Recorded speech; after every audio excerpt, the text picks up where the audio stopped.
عرب نے مل کے 3 دفعہ اسرائیل سے جنگ لڑی ہے, تینوں جنگوں میں شکست ہوئی ہے, اور وجہ شکست کی یہ ہے کہ پیچھے امریکہ سپورٹ کر رہا ہے. تو کیونکہ اسرائیل سے لڑنے کا مطلب ہے کہ امریکہ سے لڑائی, اس وجہ سے شکست ہو جاتی ہے. تو وہ 3 دفعہ لڑ کے بیٹھ چکے ہیں کہ اب کیا کریں ہم. ہونا یہ چاہیے اگر تھوڑا سا بارڈر کھول دیں نا تو پوری دنیا کے مسلمان پیدل ہی اسرائیل کو فتح کر کے آ سکتے ہیں.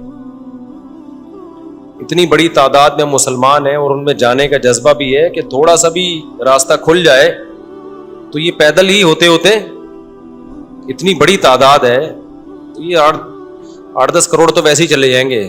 اسرائیل پہیاں فتح کر کے آ جائیں گے, لیکن بات یہ کہ جانے نہیں دیتے, راستہ نہیں ہے. کیونکہ اگر مصر راستہ دیتا ہے نا, تھوڑا سا بھی راستہ کھولتا ہے, تو پہلے اسی بیس پہ اسرائیل مصر پہ اٹیک کر کے اس کے علاقے لے چکا ہے کہ مصر نے راستہ کھولا ہوا تھا مجاہدین کے لیے. تو اس بیس پہ اسرائیل نے آدھا مصر پہ قبضہ کر لیا. سمجھ رہے ہو؟ تو جب مصری ہاتھ سے نکل گیا ان کے, تو ایسا گچھی پکڑی ہے نا چاروں طرف سے. تو اب دیکھیں آگے ہوتا کیا ہے, اللہ خیر کرے.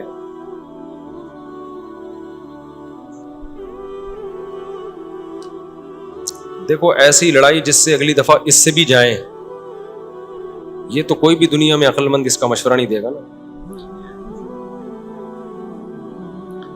دیکھو مسئلے کا اگر حل سامنے نہ آ رہا ہو تو غلط حل کی طرف نہیں جانا چاہیے, یہ ذہن میں رکھیں. ایک آدمی بندوق لے کے آپ کو کہہ رہا ہے جیب میں جو کچھ ہے نکال دو, آپ کہیں میں تو نہیں دوں گا لیکن مسئلے کا حل بتاؤ. تو ہم کہیں گے اگر تمہاری جیب میں میزائل پڑا ہوا ہے تو وہ مسئلے کا حل ہے, اگر وہ نہیں ہے تو موبائل پکڑا دو اور پتلی گلی سے نکل لو. تو ایسا کام کرنا جس سے لینے کے دینے پڑ جائیں وہ تو نہیں حل ہے نا. تو ایسے موقع پہ دعا ہے, اور کیا ہے, بد دعائیں ہیں, دشمن کے خلاف بد دعائیں ہیں. کسی کے پاس راستہ ہے جانے کا تو جائے, 100 دفعہ جائے, اناؤنس کرے کہ یہ راستہ ہے, یہ یہاں سے نکل آیا ہے راستہ, تو سب پہنچ جائیں گے. ایک چیز اصولی طور پہ یاد رکھیں, جو چیز اختیار میں ہے اس میں انسان کمی نہ کرے, جو اختیار میں نہیں ہے اس کے بارے میں سوچے نہیں. اس سے ٹینشن کے سوا کچھ بھی حاصل نہیں ہوتا. کیونکہ جب آپ ایسی چیز کا سوچنا شروع کرتے ہیں نا جو آپ کے اختیار میں نہیں ہے, تو ہمیشہ وہ کام کر لیتے ہیں جس کا پہلے سے بھی زیادہ نقصان ہوتا ہے, جس کا پہلے سے زیادہ نقصان ہوتا ہے. میری پالیسی ہمیشہ یہی رہی ہے ہر معاملے میں, جو اپنے اختیار میں ہے چھوڑو نہیں, جو اختیار میں نہیں ہے پڑھو نہیں اس میں. سمجھ رہے ہو کہ نہیں سمجھ رہے؟ اگر ہم اس اصول پہ اختیار کر لیں بہت سارے معاملات ہمارے ویسے ہی سیدھے ہو جائیں گے. تو لوگ جو بلا وجہ فنڈر بننے کی کوشش کرتے ہیں نا, ہم یہ کر دیں گے, ہم وہ کر دیں گے, وہ فنڈر گیری ہی ہوتی ہے. ایک یوٹیوب پہ اور بلکہ اس پہ ٹک ٹاک پہ ایک بندہ آ رہا ہے, لڑکا بڑے غصے میں بیٹھا ہوتا ہے, یہ مولوی کچھ نہیں کر رہے, اسرائیل میں یہ ہو گیا, فلانے جگہ یہ ہو گیا, یہ یوں نہیں کر رہے, یوں نہیں. میں نے دفعہ کمنٹس کر دیا کہ تو کیا کر رہا ہے بھائی بیٹھ کے, تو بھی تو کچھ کرنا.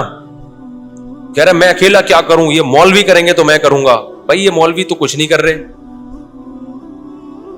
وجہ اس کی یہ کہ مولوی کہتے ہیں ہم کیا اکیلے کیا کر سکتے ہیں, گورنمنٹ جب تک نہیں کرتی. تو جو دلیل مولوی دے رہے ہیں وہی دلیل آپ بھی دے رہے ہو کہ یہ مولوی چونکہ نہیں کر رہے تو میں اکیلا کیا کر سکتا ہوں. تو بات یہ کر آپ بھی نہیں رہے. یہ باتیں کرتا ہوا وہ اچھا لگتا ہے جو میدان جنگ میں جا رہا ہو, لڑ رہا ہو, اور دو بدو فائر ہو رہا ہو اور جہاد کر رہا ہو, اور کہہ رہے دیکھو مولوی کچھ نہیں کر رہے اور میں یہاں بم رکھ کے آ رہا ہوں وہاں پہ, اور شہید ہو رہا ہوں میں سب کے سامنے. جتنے اسکالر آ رہے ہیں, یہ مولوی یہ نہیں کر رہے, وہ نہیں کر رہے. بھائی تم بھی باتیں ٹھوکنے کے علاوہ کچھ بھی نہیں کر رہے ہو. تو مولوی وہ باتیں نہیں کر رہے جو تم کر رہے ہو, اس لیے کہ ان کو پتا ہے باتیں کرنے کا فائدہ نہیں ہے. تو کام وہ کرو جو کر سکتے ہو. سمجھتے ہو کہ نہیں سمجھتے؟ ایک خاتون نے اپنے شوہر سے کہا نا کہ سوئٹزرلینڈ جانے پہ کتنا خرچہ ہوگا, میں سوچ رہی ہوں کہ ہم سوئٹزرلینڈ چلتے ہیں, کتنا خرچہ ہوگا؟ اس نے کہا بالکل بھی نہیں. اس نے کہا کیوں نہیں خرچہ ہوگا؟ اس نے کہا سوچنے پہ کوئی خرچہ نہیں, سوچ ہی رہی ہو نا سوئٹزرلینڈ جانے کا. تو وہ بات کرنی چاہیے جو عملی دنیا میں ممکن ہو. اور دوسری بات یہ کہ علماء یا جو بھی بڑے لیول پہ جو لوگ ہوتے ہیں وہ بہت کچھ اندر اندر کر رہے ہوتے ہیں. وہ پرلے درجے کے بے وقوف ہوں گے اگر وہ عوام کو بتا کے کرنا شروع کر دیں. بڑی حماقت کی بات ہوگی. بہت کچھ اندر اپر لیول پہ حکومتوں سے رابطوں کی کوشش ہو رہی ہوتی ہے, حکومتوں کو سمجھایا جا رہا ہوتا ہے, حکمرانوں کو حل دیے جا رہے ہوتے ہیں. تو یہ نہیں ہوتا کہ جو بھی کر رہا ہے نا کہ میں جا رہا ہوں آرمی چیف سے ملاقات کے لیے اسرائیل کے مسئلے پہ بات کروں گا, یہ میرا یوٹیوب چینل ہے, آپ لوگ دیکھ لیں, میں جا رہا ہوں, ٹاٹا, دیکھو میں اپنی ذمہ داری کیا کر رہا ہوں, پوری کر رہا ہوں. اسی طرح آرمی چیف کہے لوگوں میں جا رہا ہوں اسرائیل کے مسئلے پہ فلاں سے بات کرنے کے لیے, دیکھا آرمی زندہ آباد. ایسا نہیں ہوتا. بڑے پیمانے پر جو گیم کھیلے جا رہے ہوتے ہیں وہ خفیہ ہی ہوتے ہیں, وہ عوام کو نہیں بتائے جاتے. تو بہت کچھ ہو رہا ہوتا ہے. اب سعودی عرب کا بادشاہ کیا کچھ کر رہا ہے ہمیں نہیں پتا, تو ہمیں نے نہ تعریف کرنی ہے کیونکہ ہو سکتا ہے وہ جھوٹی تعریف ہو, اور نہ ہم نے برائی کرنی ہے کیونکہ ہو سکتا ہے وہ جھوٹی برائی ہو. ہم نے چپ کر کے بیٹھنا ہے, اپنا جو ہم کر سکتے ہیں وہ کریں. کسی کے خلاف یہ کچھ نہیں کر رہے, وہ کچھ نہیں کر رہے, یہ یوں نہیں کر رہا, وہ یوں نہیں کر رہا, تو بھائی تو کیا کر رہا ہے؟ تو بھی تو یہی کر رہا ہے کہ وہ کچھ نہیں کر رہا تو یہ کچھ نہیں کر رہا تو وہ کچھ نہیں کر رہا, اور یہ تو بھی تو یہی کر رہا ہے, تو اس سے بہتر ہے کہ تو بھی کچھ نہ کرتا. کیا خیال ہے؟ تو اس لیے یہ اندر بہت کچھ. اب دیکھو جب بھی ہمارے یہاں اسمبلی میں کہ لا پاس ہوا ہے نا, وہ ہوا ہی نہیں ہے. وجہ اس کی ہے کہ جب ہمارے یہاں اسمبلی میں بعض بڑے اچھے قوانین پاس ہوئے ہیں اسلام کے فیور میں, قوم کے فیور میں, وہ سارے قوانین وہ ہیں جو چھپڑ میں ہو گئے. علماء کی ایک جماعت ملی, وزیر اعظم سے ملی, اسمبلی میں موجودہ لوگوں سے الگ الگ ملاقاتیں کی, اس کو میڈیا پہ نہیں لائے, اور آرام سے جا کے اس لا کو پاس کروا کے ملک کا قانون کا حصہ بنا دیا. لیکن وہ قانون, وہ تحریکیں جو میڈیا پہ آ گئیں, دھرنے, یہ پاس کرو, یوں کرو, ہم یہ کر دیں گے, ہم یوں کر دیں گے, وہ کبھی بھی نہیں پاس ہوئے. وجہ اس کی ہے کہ مخالفین بھی اسی اسٹائل سے آ جاتے ہیں.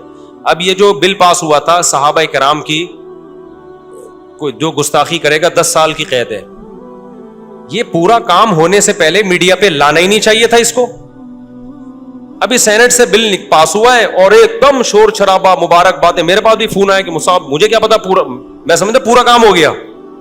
ہم نے بھی کہا مبارک ہو بھائی, ماشاءاللہ. پتا چلا وہ پاس ہی نہیں ہوا, وہ کیونکہ مخالفین اتنے متحرک ہو گئے. ارے جب آدھا کام ہوا تھا, آدھا ہوا ہی نہیں تھا, تو چھپڑ میں جا کے چپکے سے اس آدھے کو بھی کروا لیتے یار. پورا کام تو ہو جاتا, اس کے بعد مٹھائیاں بٹتی. پھر بھی مٹھائیاں بانٹنے کی ضرورت نہیں تھی. کیوں دشمن کو آپ جوش دلا رہے ہو؟ چپکے سے ایک کام ہوتا, آرام سے ہو کے ختم ہو جاتا. لیکن چونکہ منجن بکتا نہیں ہے عام طور پر, لوگ کہیں گے یہ مولوی کچھ بھی نہیں کر رہے, تو لوگوں کی نفسیات لوگوں کو پتا ہے. لوگوں کو پتا ہے یہاں شور شرابے پہ زیادہ ووٹ ملتے ہیں, کام پہ کوئی بھی لفٹ بولو نہیں کرا.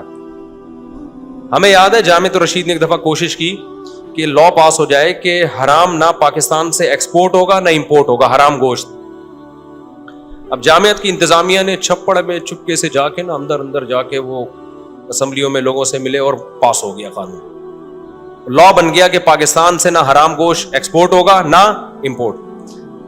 بعض سیاسی جماعتوں نے جن میں ذرا بھی ان کا حصہ نہیں تھا اس قانون کو پاس کروانے میں, جن کے پہلے بڑی ریکویسٹیں کی جا رہی تھی یار کچھ, انہوں نے کچھ بھی نہیں, لیکن انہوں نے جو جلوس نکالا. بہت پرانی بات ہے, آپ کو پتہ ہی چلے گا کس سیاسی جماعت کی بات ہو رہی ہے کہ جی ہمارا لیڈر زندہ باد, اور دیکھو یہ قانون کیا کر دیا اس نے, حالانکہ کخ بھی نہیں کیا تھا اس نے. ٹھیک ہے, لیکن لے کہ وہ لے گیا بھائی, وہ فیور لے گیا سب کچھ. اب جو پاس کروانے والے لوگ تھے جنہوں نے محنتیں کی وہ حیران ہو رہے تھے, یار کیا تو کچھ بھی نہیں ہے, فیور سارا کس کو چلا گیا, ان کو. تو یہاں آپ کے لیے پاکستان میں یہ فیصلہ کرنا کہ کون صحیح ہے کون غلط ہے, کسی کا باپ 100 دفعہ پیدا ہو کے مر کے پیدا ہو جائے, یہ فیصلہ کر ہی نہیں. یہاں اچھا وہ ہے شور زیادہ مچا رہا ہو, برا وہ ہے جو چپ کر کے خاموشی سے کام کر رہا ہو, وہ برا ہے. وہ ایسا ہے کہ کچھ بھی نہیں کر رہا حالانکہ وہ بہت کچھ کر رہا ہوتا ہے. تو یہ آخرت میں ہی پتا چلے گا بھائی کون کیا کر رہا ہے. تو یہ فیس بک پہ نا آپ دیکھو, انسٹاگرام اور ٹک ٹاک پہ ہر تھوڑی دیر میں کوئی ویڈیو آ رہی ہے, مولوی کچھ نہیں کر رہے, یہ کچھ نہیں کر رہا. تو میں نہیں کہہ رہا کہ مولوی بہت کچھ کر رہے ہیں یا کچھ نہیں کر رہے, لیکن آپ اس کو بولا کرو تو بھی باتیں ہی پھینک رہا ہے. پھینکنے کا لفظ میں احتیاطاً اچھا استعمال کر رہا ہوں, آپ کچھ اور لفظ اس میں ایڈ کر دینا.